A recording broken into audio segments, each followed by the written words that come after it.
اعوذ باللہ من الشیطان الرجیم بسم اللہ الرحمن الرحیم اللہم صلی علی سیدنا محمد وعلی آل محمد کما صلیت علی ابراہیم وعلی آل ابراہیم انک حمید مجید اللہم بارک علی محمد وعلی آل محمد کما بارکت علی ابراہیم وعلی آل ابراہیم انک حمید مجید بسم اللہ الرحمن الرحیم ناد علیم مظہر العجائب تجدہ اون لکا فی النوائب کل ہم وغم سینجلی بعظمتک یا اللہ بنبوتک یا محمد بولایتک یا علی یا علی یا علی یا علی.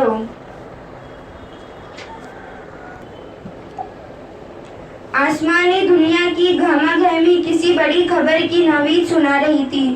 جو وقت گزرتا جا رہا تھا تسبیح و تحلیل میں مصروف فرشتوں کے تجسس اور بے چینی میں اضافہ ہوتا جا رہا تھا. نظریں بیت المعمور پر تھی اور کان اللہ کی پکار کی منتظر. بالآخر انتظار کی گھڑی ختم ہوئی اور اللہ نے رب الجلال کا حکم فضا میں بلند ہوا. میں زمین پر اپنا نائب بنانے والا ہوں. فرشتے اس فیصلے پر حیران تھے اور متعجب بھی. ان کا خیال تھا کہ جنات کی طرح یہ بھی زمین پر لڑائی جھگڑا اور فساد کریں گے. چنانچہ انہوں نے اس فیصلے کی حکومت معلوم کرنے کی غرض سے ڈرتے ڈرتے عرض کیا: اے ہمارے رب، ایسے شخص کو کیوں پیدا کرتا ہے جو زمین میں فساد کرے اور خون بہائے؟ اور ہم تیری تسبیح حمد اور پاکیزگی سے بیان کرنے والے ہیں. اللہ تعالیٰ نے فرمایا: جو میں جانتا ہوں تم نہیں جانتے. اور اللہ تعالیٰ نے حضرت جبریل علیہ السلام کو حکم دیا کہ کرسیِ عرش سے مٹی لے کر آؤ. حضرت ابو موسیٰ اشعری سے روایت ہے کہ نبی کریم صلی اللہ علیہ وسلم نے ارشاد فرمایا: اللہ تعالیٰ نے حضرت آدم علیہ السلام کو ایک مٹھی خاک سے پیدا فرمایا. یہ مٹی تمام روئے زمین سے حاصل کی گئی تھی. یہی وجہ ہے کہ حضرت آدم علیہ السلام کی نسل میں مختلف رنگ و زبان کے لوگ پائے جاتے ہیں. حضرت ابو ہریرہ سے روایت ہے کہ حضور اکرم صلی اللہ علیہ وسلم نے فرمایا کہ جب اللہ نے آدم علیہ السلام کو پیدا فرمایا اور ان میں روح پھونکی تو ان کو چھینک آئی، جس پر انہوں نے الحمدللہ کہا. یوں سب سے پہلے ان کے منہ سے اللہ کی حمد نکلی. پھر اللہ نے ہر حکم پر ربک فرمایا.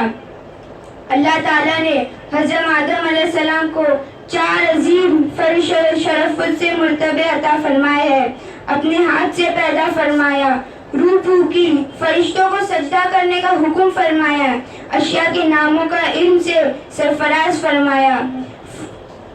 اور اللہ تعالیٰ نے حضرت آدم علیہ السلام کو تمام نام سکھا کر ان چیزوں کو فرشتوں کے سامنے پیش کیا اور فرمایا: اگر تم سچے ہو تو ان چیزوں کے نام بتاؤ. انہوں نے کہا: اے اللہ، تیری ذات پاک ہے، ہمیں علم نہیں سوائے اس کے جو تو نے ہم کو سکھایا ہے. بے شک آپ بڑے علم و حکمت والے ہیں. پھر اللہ نے حضرت آدم علیہ السلام کو حکم دیا کہ ان چیزوں کے نام بتا دو. اور آدم علیہ السلام نے فرمایا، ساری چیزوں کے نام صحیح بتا دیے. اللہ تعالیٰ نے فرمایا: دیکھو، میں نے تم سے نہ کہا تھا کہ میں زمین و آسمان کی تمام پوشیدہ چیزوں سے واقف ہوں. میں ان باتوں کو بھی جانتا ہوں جن کو تم ظاہر کرتے ہو اور جن کو تم دل میں رکھتے ہو. حق تعالیٰ نے تمام فرشتوں کو حکم دیا کہ آدم علیہ السلام کو سجدہ کرو، تو ابلیس کے سوا سب نے سجدہ کیا. اس نے انکار کر دیا اور تکبر کیا اور وہ کافروں میں سے ہو گیا. اللہ نے ابلیس سے پوچھا: جب میں نے تجھ کو حکم دیا تھا تو کس چیز نے تجھ کو سجدے کرنے سے باز رکھا؟ اس نے کہا: میں اس سے افضل ہوں. تو نے مجھے آگ سے پیدا کیا ہے اور اسے خاک سے. اللہ نے فرمایا: تو بہشت سے اتر جا، تجھے حق نہیں کہ تو یہاں رہ کر غرور کرے، پس نکل جا. بے شک اللہ تو دلیلوں میں سے ہے. اور اس نے کہا: مجھے اس دن تک مہلت عطا فرمائیے جس دن قیامت آئے گی. اللہ نے شیطان کو مہلت عطا فرما دی اور اس نے کہا: اب میں تیرے بندوں کو قیامت تک بہکاؤں گا. آگے سے, پیچھے سے, دائیں سے, بائیں سے. اللہ نے فرمایا جو لوگ تیری پیروی کریں گے میں تجھ سمیت ان سب سے جہنم بھر دوں گا. ابلیس اور شیطان ایک ہی صفت اور حقیقت کے دو ایسے نام ہیں کہ جس کا کام اللہ کے بندوں کو ورگلانا, شر پھیلانا, انہیں اللہ سے باغی کر کے برائی کے کاموں کے جانب راغب کرنا ہے. یہ انسان کا وہ اصلی دشمن ہے جو قیامت تک اس کے پیچھا نہیں چھوڑے گا. حضرت عائشہ صدیقہ سے روایت ہے کہ نبی کرم صلی اللہ علیہ وسلم نے ارشاد فرمایا کہ فرشتے نور سے ہے, آدم مٹی سے اور ابلیس آگ سے پیدا کیا گیا ہے. حضرت عبداللہ بن عمر فرماتے ہیں کہ جنات حضرت آدم سے 2000 سال پہلے سے دنیا میں آباد تھے, جنہوں نے دنیا میں دنگے فساد مچا رکھا تھا. چنانچہ اللہ نے فرشتوں کے ایک لشکر کو دنیا میں روانہ کیا جنہوں نے ان جنات کو مار مار کر سمندری جزیروں اور ویران علاقوں میں بھگا دیا. حضرت سید بن منصور کا قول ہے کہ اس موقع پر بہت سے جنات قتل کیے گئے اور کچھ گرفتار بھی ہوئے. انہی میں سے ابلیس بھی تھا جو ابھی بچہ تھا, اسے آسمان پر لا کر رکھا گیا. یہ فرشتوں کے ساتھ عبادت میں مصروف ہو گیا اور بہت جلد علم کا ماہر اور عبادت گزار بن گیا. چنانچہ اسے آسمانوں میں ملم الملکوت کے نام سے پکارا جانے لگا. حضرت عبداللہ بن مسعود فرماتے ہیں کہ ابلیس آسمانوں میں سے فرشتوں کا سردار بن گیا تھا. حضرت ابن عباس فرماتے ہیں کہ ابلیس کا نام عزازیل تھا اور سورہ کہف کی آیت 50 نمبر میں بھی ہے کہ اللہ نے فرمایا ابلیس جنات میں سے ہے. تفسیر ابن جزوی میں حضرت عبداللہ بن عباس سے روایت ہے کہ نبی کرم صلی اللہ علیہ وسلم نے فرمایا شیطان آدمی کے جسم میں خون کی طرح سرایت کرتا ہے, بندے کا دل اس کا خاص ٹھکانہ ہے. تاہم شیطان کو اتنی قوت حاصل نہیں ہے کہ وہ انسان کو راہ حق سے زبردستی ہٹا دے. یہ دوسری بات ہے کہ وہ لوگوں کے دلوں میں وسوسے اور برے خیالات ڈال کر انہیں راہ حق کی طرف سے راغب کر دیتا ہے, اور یہی بندوں کا امتحان ہوتا ہے. درود و پاک پڑھے اور آپ کیا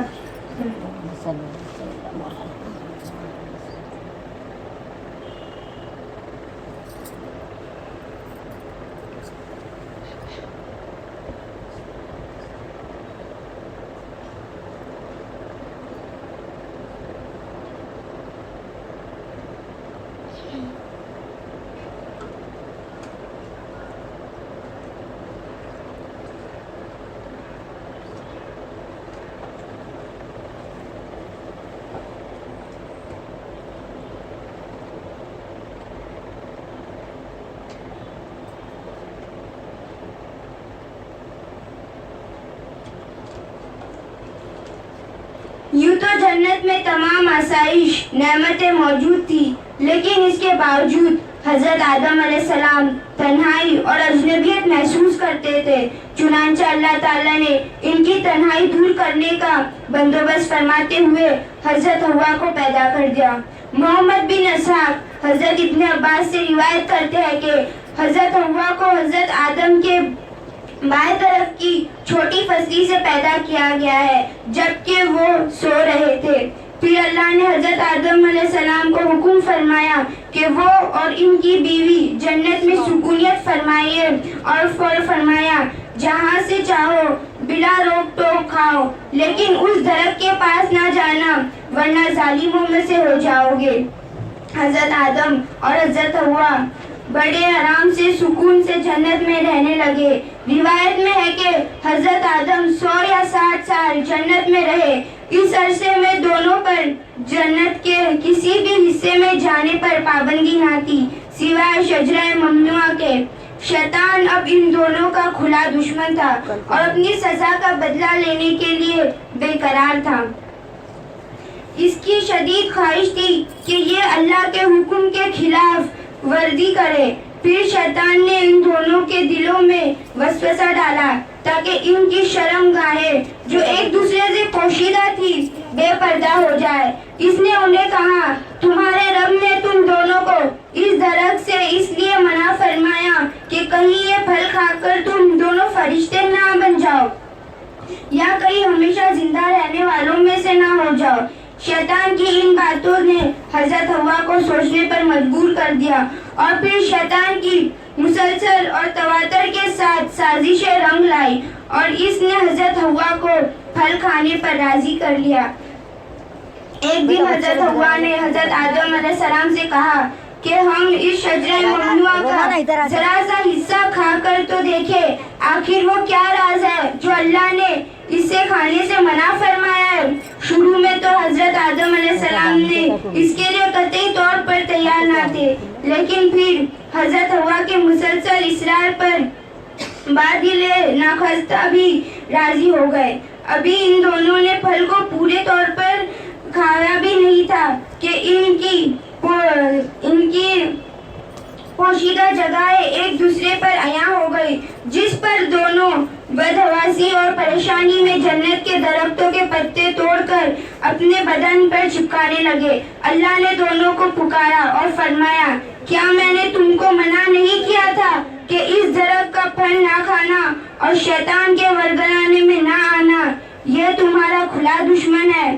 دونوں نے جب اللہ کی پکار سنی تو مارے خوف الہی کے کانپ اٹھے، نہایت ہی لاچارگی اور عاجزی سے اپنی خطا پر نادم و شرمندہ ہوئے اور بارگاہ خداوندی میں عرض کیا، اے ہمارے رب، ہم دونوں سے بہت بڑی غلطی ہو گئی ہے۔ اب اگر آپ نے ہم پر رحم و کرم نہ کیا اور معاف نہ فرمایا تو ہم تباہ و برباد ہو جائیں گے۔ حق تعالیٰ نے فرمایا کہ اب تم دونوں ایک خاص مدت تک زمین پر ہی رہو گے، جہاں تم ایک دوسرے کے دشمن ہوگے اور وہاں ہی مرنا ہے اور اسی میں سے پھر پیدا ہونا ہے۔ چنانچہ دونوں کو زمین کی طرف روانہ کر دیا گیا۔ حضرت آدم علیہ السلام اور حوا علیہ السلام زمین پر آ گئے۔ روایت میں ہے کہ حضرت آدم علیہ السلام کو بن حضرت حوا کے جدہ اور ابلیس کو بصرہ سے چند میل کے فاصلے پر اتارا گیا تھا۔ حضرت صدی فرماتے ہیں کہ جب حضرت آدم علیہ السلام جنت سے ہند میں اترے تو ان کے پاس حجر اسود تھا اور جنت کے درختوں کے پتوں کی ایک مٹھی بھی تھی۔ پھر حضرت آدم علیہ السلام نے ان پتوں کو زمین پر پھیلا دیا اور یہ خوشنما خوشبودار پتوں کو پیداوار کیا۔ حضرت ابن عباس سے مروی ہے کہ حضرت جبریل علیہ السلام حضرت آدم علیہ السلام کے پاس آئے اور گندم کے ساتھ گندم کے دانے کے ساتھ آئے تھے۔ حضرت آدم علیہ السلام نے پوچھا، کیا ہے یہ؟ عرض کیا، یہ اس درخت کا پھل ہے جس سے آپ کو روکا گیا تھا لیکن آپ نے تناول کر لیا تھا۔ فرمایا، تو اب میں اس کا کیا کروں؟ عرض کیا، ان کو زمین میں بوجھ دیجئے۔ حضرت آدم علیہ السلام نے سارے گندم زمین میں بو دیے اور وہ دانے وزن میں ان دنیا کے دانوں سے لاکھ درجے زیادہ تھے۔ وہ گندم کے دانے اگانے لگے۔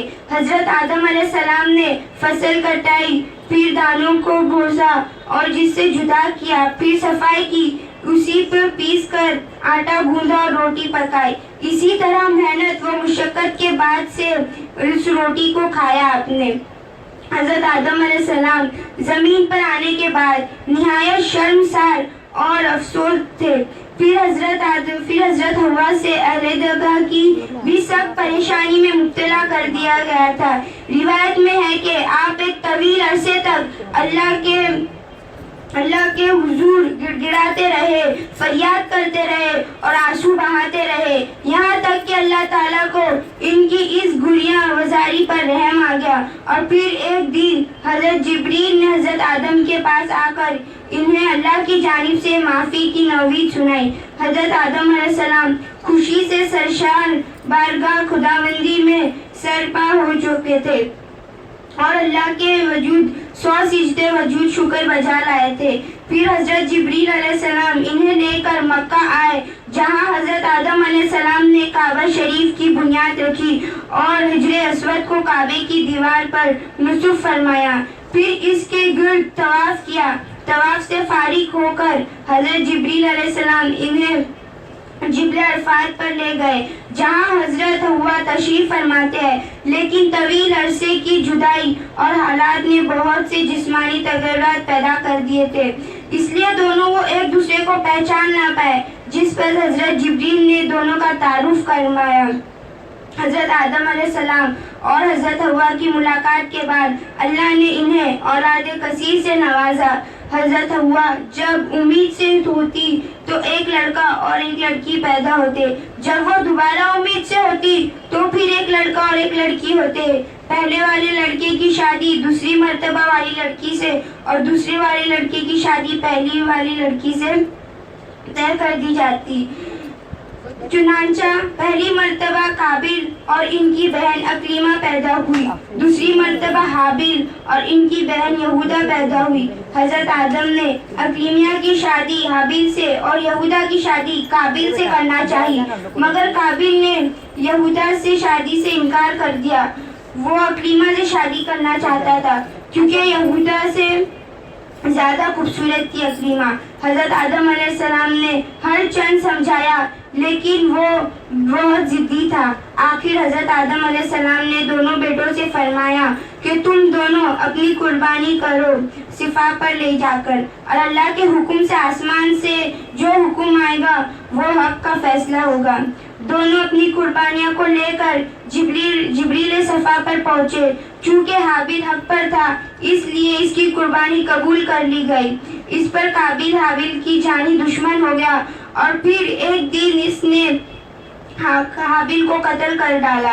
دنیا میں انسان کا پہلا قتل اور پہلی خبر حابل کی قتل کے بعد ہوئی۔ قابل کو یہ فکر لاحق ہو گئی کہ اس کی لاش کیسے چھپائے۔ وہ لاش کو کندھوں پر رکھ کر مارا مارا پھرتا رہا۔ آخر اللہ نے ایک کوے کے ذریعے اس سے بھائی کی لاش دفنانے کا طریقہ سکھایا۔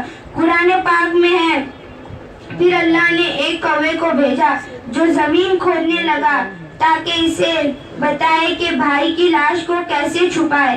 کہنے لگا کہ افسوس میری حالت پر، کیا میں اس سے بھی گیا گزرا ہوں کہ اس کوے کے برابر ہوتا اور اپنے بھائی کی لاش کو چھپا دیتا۔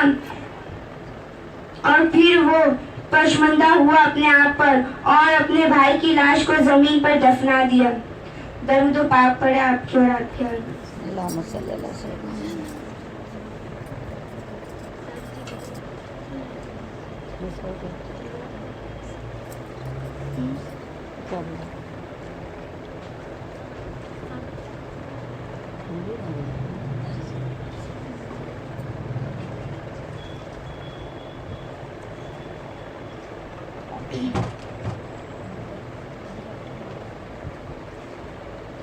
پیچھے بھی جگہ ہے، بیٹھ جاتے ہیں، چلے جاؤ آگے، پیچھے سے یہ تو پیچھے چلے جاؤ، چھوٹی جگہ پہ بیٹھو، نہیں چھوٹی جگہ پہ بیٹھو، چھوٹی جگہ پہ بیٹھو، آ جاؤ۔ ہاں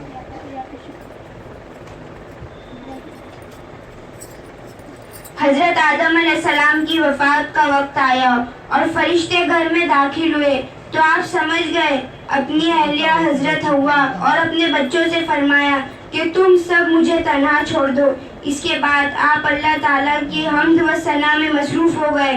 فرشتوں نے روح قبض کی، پھر غسل دے کر کفن دیا، خوشبو لگائی، گڑھا کھود کر قبر بنائی۔ حضرت جبریل نے ان کے بیٹے حضرت شیعہ کو نماز جنازہ پڑھنے کا طریقہ بتایا۔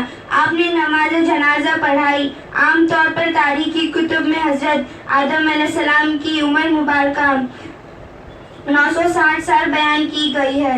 معراج کے سفر میں نبی کریم صلی اللہ علیہ وسلم جب پہلے آسمان پر پہنچے تو وہاں آپ صلی اللہ علیہ وسلم نے حضرت آدم علیہ السلام کو دیکھا، جن کے دائیں جانب بھی لوگ کی جماعتیں تھیں اور بائیں جانب بھی آپ صلی اللہ علیہ وسلم کی آدم علیہ السلام کی جماعتیں تھیں۔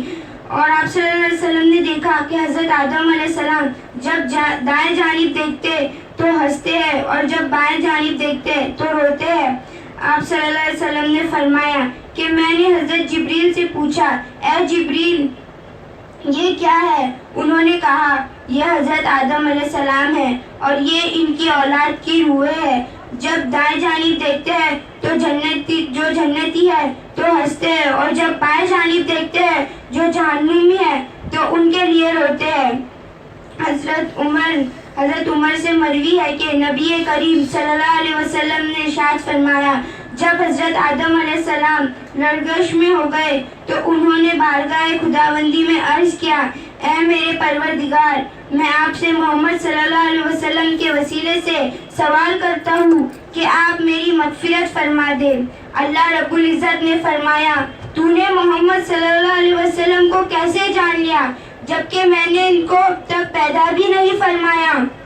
حضرت آدم علیہ السلام نے عرض کیا، اے پروردگار، جب آپ نے مجھے اپنے ہاتھوں سے پیدا فرمایا اور مجھ میں جان ڈالی، پھر میں نے اپنا سر اٹھایا تو عرش پر لکھ دیا گیا تھا، لا الہ الا اللہ محمد رسول اللہ صلی اللہ تعالی علیہ وسلم۔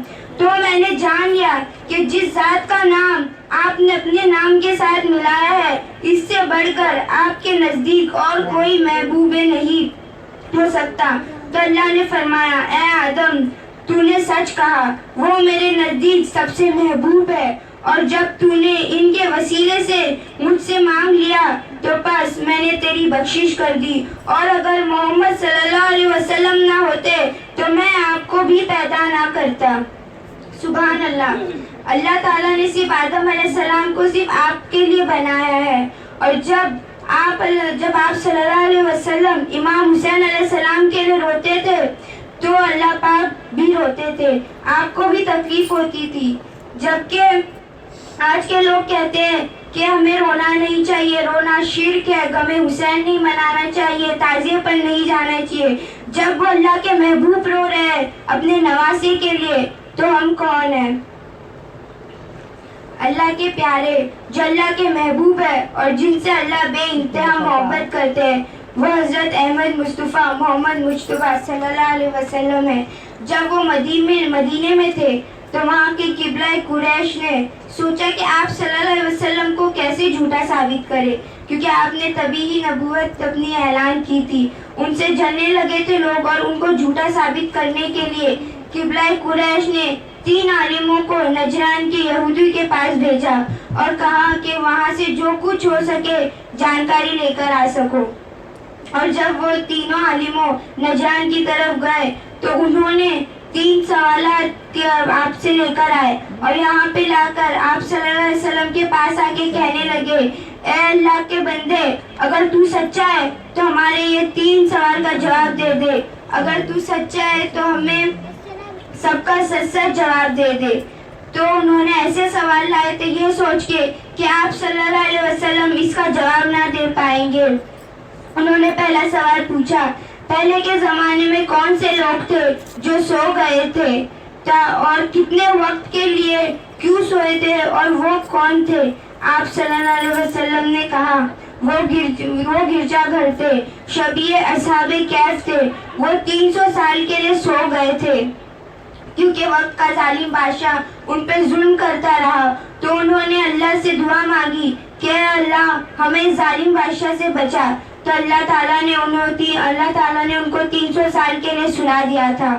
پھر آپ سے دوسرا سوال پوچھے، موسیٰ علیہ السلام سے زیادہ کون علمدار ہے؟ آپ صلی اللہ علیہ وسلم نے فرمایا کہ خواجہ خضر علیہ السلام موسیٰ علیہ السلام سے زیادہ علمدار ہے، کیونکہ موسیٰ علیہ السلام جب آپ سے علم سیکھنے گئے تھے تو آپ کو پورا علم سیکھ نہیں پائے تھے، کیونکہ آپ نے اپنی بے صبری کی وجہ سے آپ سے سوال پوچھ لیے تھے 3، جس کی وجہ سے ان کو آپ کا سارا علم نہیں مل پایا تھا، لیکن وہ سارا علم بابا مخدوم کو حاصل ہوا ہے۔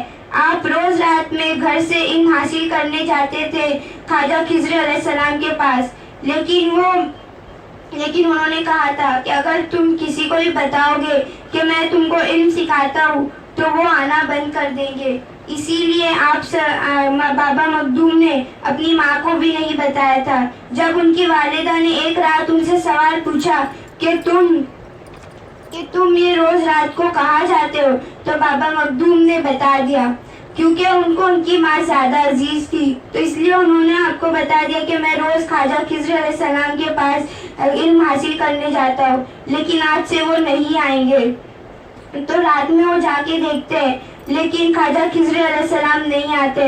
پھر بابا مخدوم گھر میں آ جاتے. پھر آپ کی ماں رات بھر رو کر آپ کے بیٹے کے لیے دعا مانگتے ہیں. دوسرے دن سے خواجہ خضر علیہ السلام پھر سے آ جاتے ہیں اور انہوں نے اپنا سارا علم بابا مخدوم کو عطا فرمایا.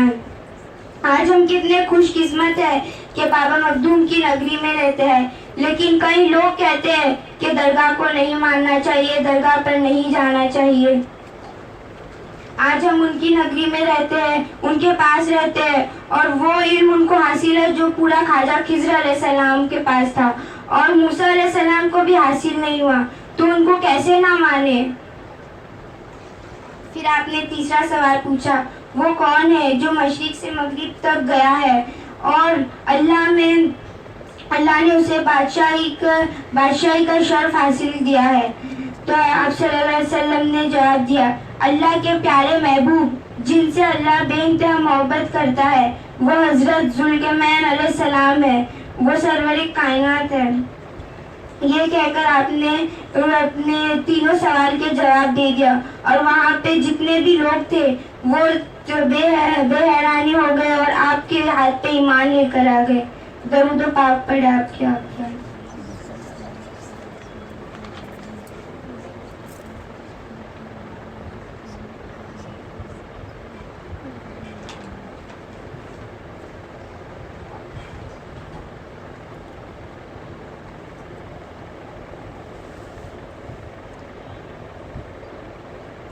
جب امام حسین علیہ السلام اللہ کے گھر میں پناہ لے رہے تھے تو اس وقت کوفے سے ہزاروں خط آ رہے تھے کہ اے نواسہ رسول ہم آپ کی نصرت چاہتے ہیں, ہم اس وقت کے ظالم بادشاہ سے جو بے پناہی چاہتے ہیں.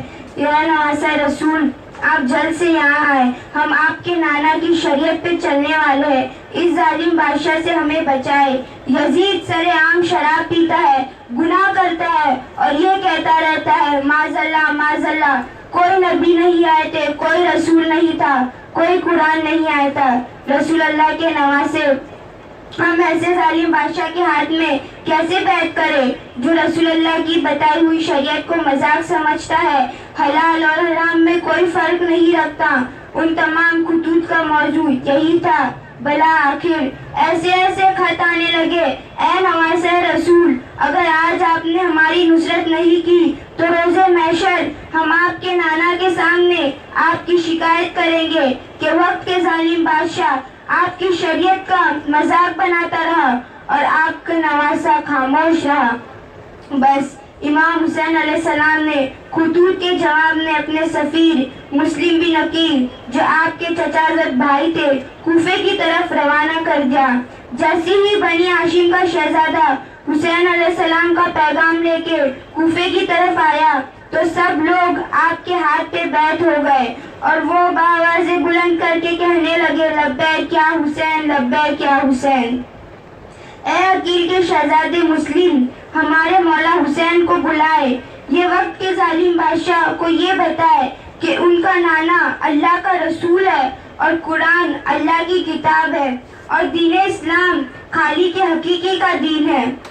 جب لوگوں کی حقیقت کا یہ چہرہ دیکھا کہ سب لوگ آپ کے ہاتھ پہ بیعت ہو گئے, سب لوگ آپ کو چاہتے ہیں, تو آپ نے امام حسین علیہ السلام کو ایک خط تحریر کیا کہ نواسہ رسول یہاں کے لوگ ظلم سے بیدار ہو کر آپ کی نصرت چاہتے ہیں, جلد مبارک قدم لے کے ادھر آئے, ہم اپنے اسلام کا پرچم بلند کر سکے. یہاں پر یزید کو خبر ملتی ہے کہ اس نے جس کو کوفے کا حاکم رکھا ہے اس کی موجودگی میں مسلم بن عقیل آ گئے اور لوگ امام حسین علیہ السلام کے بیعت کر رہے ہیں. تو فوراً ابن زیاد کو کوفے کی طرف بھیجتا ہے اور یہ کہتا ہے کہ نعمان تم سے کوفے کی حکومت سنبھالی نہیں جاتی.